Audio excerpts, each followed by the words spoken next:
The housing market is not going to crash anytime soon, and here's a few reasons why. Number one, everyone is anticipating that we're going to see a similar market collapse like we did in 2008, when in reality, I believe that we are seeing a 2003 timeframe. And if you have not yet watched my housing market analysis for the 18 to 20 year cycle, I suggest you do. It's here on Instagram. It's also on TikTok as well. But in 2008, we had a ton of bad loans being handed out, which resulted in foreclosures, then resulted in supply being increased and the market going down. And because of 2008, almost 40% of the current homeowners in this country now have no mortgage on their home and they own it free and clear.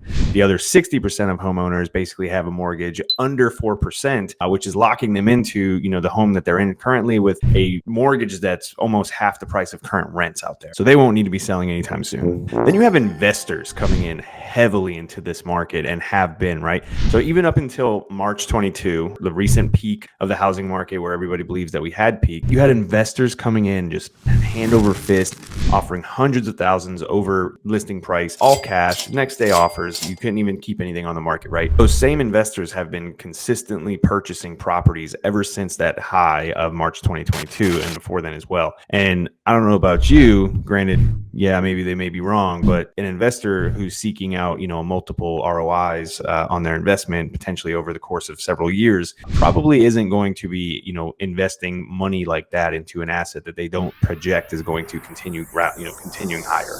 So supply is tight, and until that is, the issue where we have an increase in supply, the housing market's probably not going to come down for quite some time. And like I said, looking at some data, I'm foreseeing the housing market continues up, maybe not, doubling and tripling in value, but at least holding steady and then potentially increasing slightly over the next 5 to 7 more years till the end of this decade.